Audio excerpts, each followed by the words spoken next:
प्रधानमंत्री नरेंद्र मोदी के समझाने पर रूस के राष्ट्रपति व्लादिमीर पुतिन ने परमाणु युद्ध का इरादा छोड़ दिया है। ये कहना है दुनिया की सबसे बड़ी खुफिया एजेंसी के चीफ का। अमेरिका की सेंट्रल इंटेलिजेंस एजेंसी यानी कि CIA के प्रमुख का कहना है कि परमाणु युद्ध को लेकर पीएम मोदी की बातों का असर पुतिन पर हुआ है और उन्होंने एटमी युद्ध से तौबा कर ली है। देखिए कैसे पीएम मोदी ने रूस को परमाणु युद्ध करने से रोक लिया।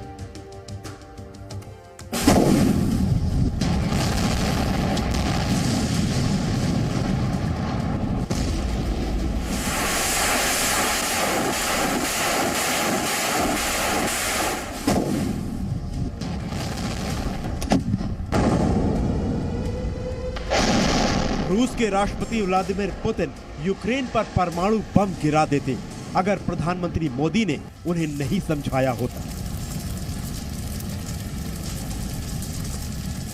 इस बात का खुलासा किसने किया, क्यों किया, कहां किया, बताने से पहले इसी महीने की 17 तारीख को पुतिन का बयान सुनिए।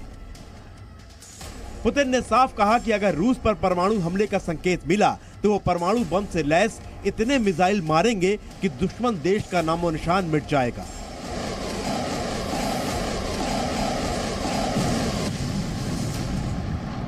Процесс урегулирования в целом, да, он, наверное, будет следовать какому-то нерыночному, вредному решению, было бы глупо для всех, в том числе и для потребителей.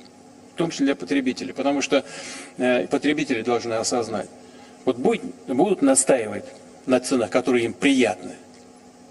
Если даже они добьются этого, цены уйдут вниз. यानी पुतिन ने साफ कर दिया कि कम से कम वो परमाणु युद्ध की शुरुआत तो नहीं करेंगे, लेकिन हमला हुआ तो वो भी परमाणु बम गिराने से पीछे नहीं हटेंगे। ये वही पुतिन है जो बात बात पर परमाणु युद्ध की धमकी देते थे। Такие решения принимают.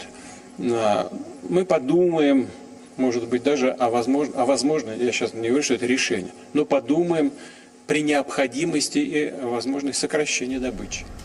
लेकिन अब पुतिन परमाणु बम के पहले नहीं इस्तेमाल करने की बात कर रहे हैं, तो सवाल उठता है कि पुतिन का हृदय परिवर्तन कैसे हो गया। तो सुनिए, इसके पीछे वजह है भारत के प्रधानमंत्री नरेंद्र मोदी।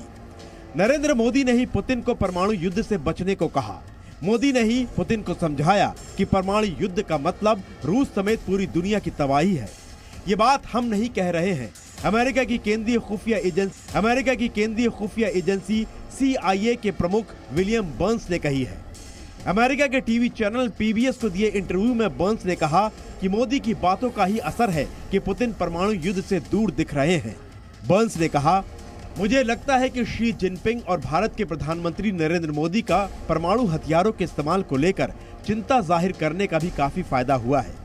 मुझे लगता है कि इसका रूस पर भी प्रभाव पड़ रहा है।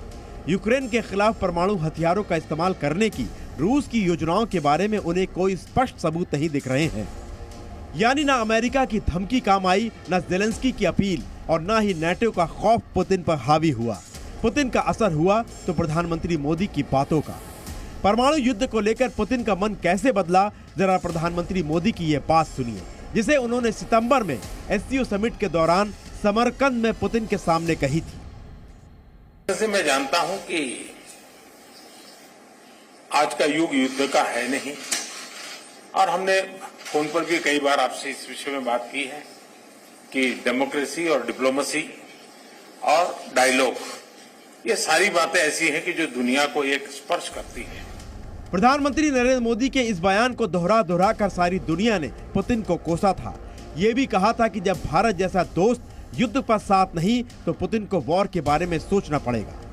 इसके करीब 3 महीने बाद 7 दिसंबर को पुतिन ने परमाणु युद्ध को लेकर जो कहा, उसने क्लियर कर दिया कि पुतिन को मोदी की बात समझ में आ गई है।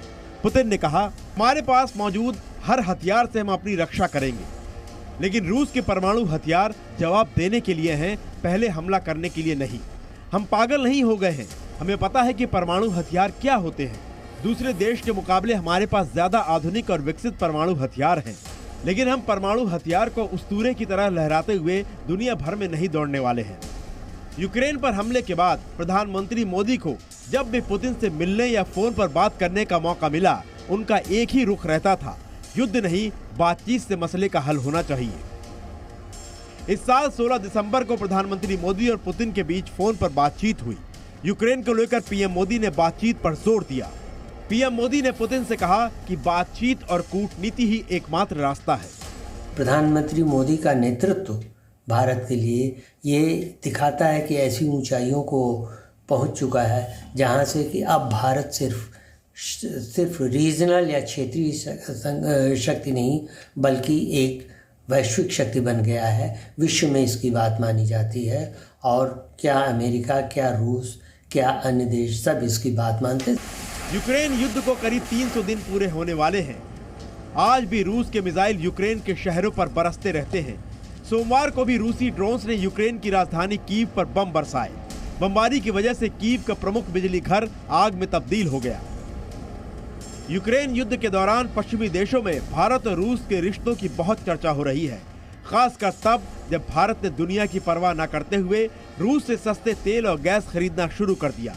और अब दुनिया ये भी मानने लगी है कि पुतिन भारत की जरूर सुनते हैं। ऐसे में दुनिया को उम्मीद है कि भारत यूक्रेन युद्ध को खत्म करने में अहम भूमिका निभा सकता है। ब्यूरो रिपोर्ट, जी मीडिया।